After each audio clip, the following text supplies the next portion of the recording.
Okay, minasan, today we are gonna talk about Ohsama Sentai King-Ohger episode 27. Before watching Ohsama Sentai King-Ohger episode 27, let us start with the trailer.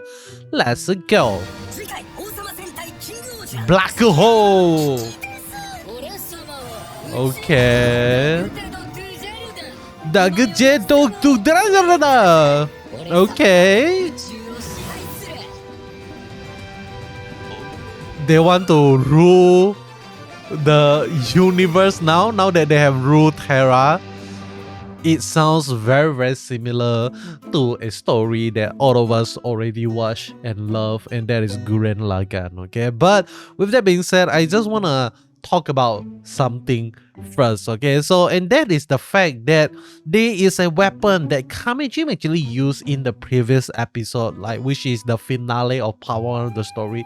He actually launched his staff, his nail-looking staff, towards the body of Desunara, and he was being impaled there, not able to move. And after a while, a bright light in the sky starts to kind of like charge up a shot, and it actually blasted off Desunara into ashes, into nothing at all. So I would actually assume that is kind of like teasing us that that is actually the alien that we're gonna meet in the second half of the story itself. But then again, it could also be just another Shugot also, okay? But we are not sure what is the possible identity of that really crazy ability that Kamejin actually has. But Kamejin doesn't seems to be very similar to kind of like an alien. The way that Kamejin actually looks, it doesn't really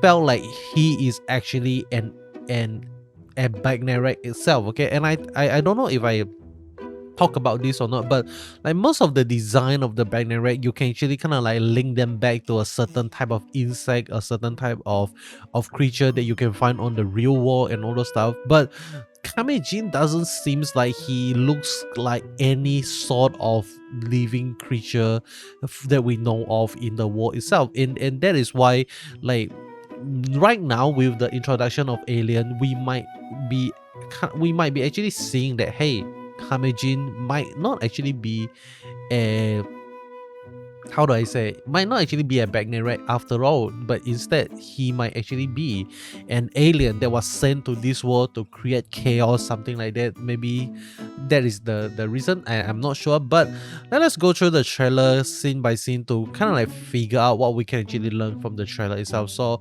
we start off the trailer with this scene with a new haircut from Gira. He looks hideous, bro. He looks very disgusting. I don't like this hairstyle. Oh man, like, why do they did Gira so dirty by changing his hairstyle into this? Like, he looks so cool with the braided side. I just, this is bad. This is really bad. I don't like it at all. Hopefully they are gonna give him another makeup change, like a wardrobe change.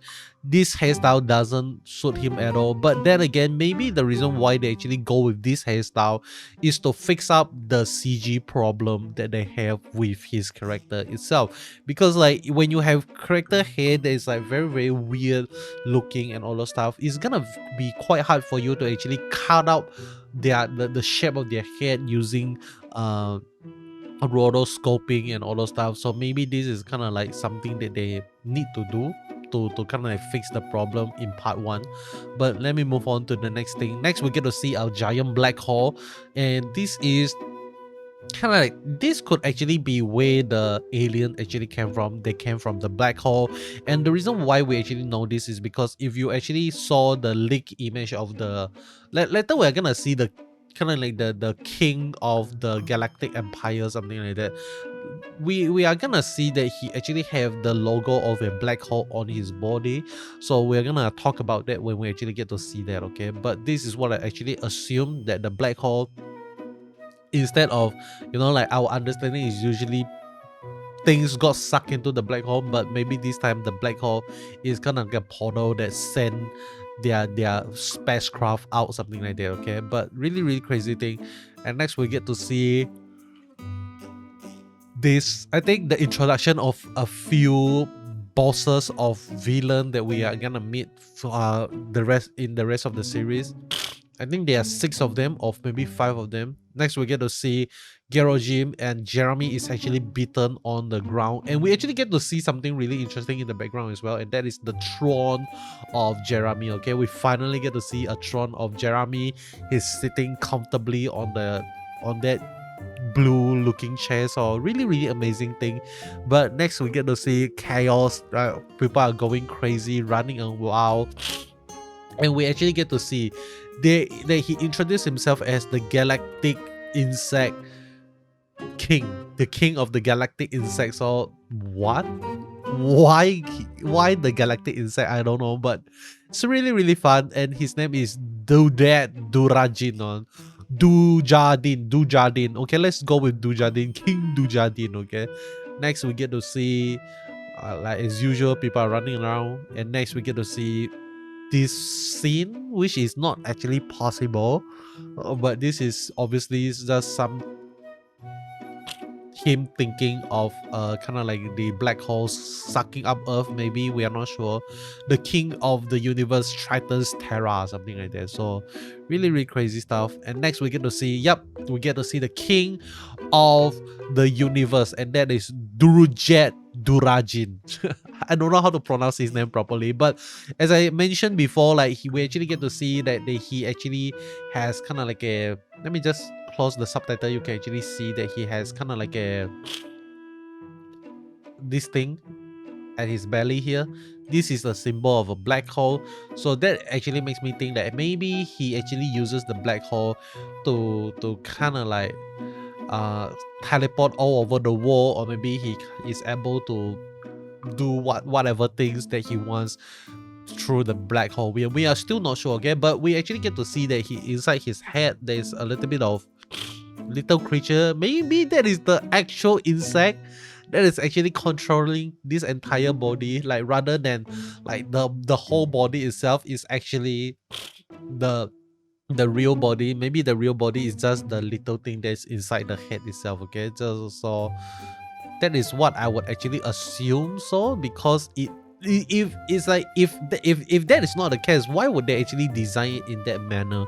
Because if they actually design it like the thing inside it says is the real thing, that's gonna be so much more insane, like the little insect they are, but they managed to rule the entire universe, something like that. So next we get to see a new hairstyle for Yanma. Can't really see his new hairstyle, but just to let you know, he actually dyed his hair into blonde color, and he stays mostly the same except for the hair color. Okay, next we get to see a new dress for Himeno. Like she is wearing I think a more less puffy dress. Okay, like she's wearing a dress that is like more close to her body, like maybe it's able to show the lines of her body. So that is still kind of amazing. And her hair, like, let us not talk about her hair because it might change all the time. Next we get to see Debowski. Like he's actually letting his hair flow a lot more than the one that we saw in part 1 of the story. I think he looks better in part 1 of the story. He looks more kind of like tidy in a sense. When he let down his hair, he looks kind of like a little bit laid back, look like a little bit lazy or something like that. But then again, I'm not sure whether or not this is his hairstyle, because you know, like the world is right now at peace. He doesn't need to fight so often, so his hairstyle actually kind of represent that. It's like, hey, let's chill a bit, something like that.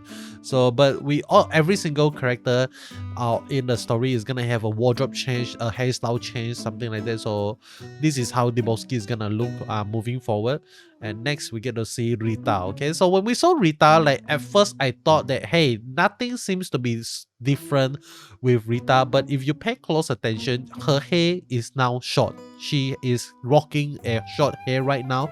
She is not actually rocking the long hair anymore. And there's a few reasons that I think this could actually happen, like why they choose to cut short the hair of Rita in a production perspective. Maybe it's like quite hard for them to shoot Rita's face. So if they actually cut the hair of Rita short, then we might actually get to see more of her face more easily, in a sense. So that is just kind of like a theory that I have, but then again, I could actually be wrong. Okay, so with that being said, the next thing we want to talk about is Jeremy also having a new style. Like we actually get to see that he's actually rocking like he cut off the sleeve of his hand, so we get to see more of his Bugnarak hand, and he actually kind of like do a little bit of undercut on his hair as well, so he looks freaking amazing. So that is really good. Next we get to see some action scene, so that is really cool. But I'm pretty sure that they are gonna lose. Okay, like they are. And the kings are not the only one that actually get a wardrobe change. The rest of the how do I say it? The retainer, the loyal retainer also have a little bit of wardrobe change as well. I don't think Monophonia changed a lot. I don't really remember how she looks, but she still looks the same. But like we need to talk about Sebastian. Okay, Sebastian looks fat. What happened to him? Like, why is he fat? Why is he fat now, and why is he rocking kind of like a yellow shirt right now? Like I thought Sebastian was supposed to be the butler, he's supposed to be fit, he's supposed to be the cool handsome butler, but he's somehow become fat for no reason at all. As you can see, Shiopara, he is wearing a long coat right now. Hopefully it's not too hot for him when he's shooting the series. Okay, but next we get to see Kuroda like rocking one of the cloak of the royalties, I would assume. I'm not sure how to actually like talk about the cloak and all those stuff, but yeah, I think there's pretty much the wardrobe change for the retainer as well. Okay, next we get to see what is the next thing. Next, like more serious face looking up onto the sky. This might be the beginning of the episode, of halfway through the episode. Next we get to see the Durajin here as well. Like he's like interacting with invisible table and chair. Really interesting. And oh yeah, Gira not only changed his hairstyle, but he also changed his his uniform to be more similar to the one that Rakles actually wore, like a uniform of a king. So that is good. I can accept the wardrobe change, but the hair, dude, the hair looks freaking hideous. Okay, like really bad. But at least Duga is proud of him. Duga is proud that, hey, yeah, I like the hairstyle. Keep on going. Not me. I don't like the hairstyle. That hairstyle sucks. But then again, that is the end of the video. Hope you enjoy. If you like what you see, you know what to do. Subscribe, and I'll be seeing you guys in the next one. Goodbye.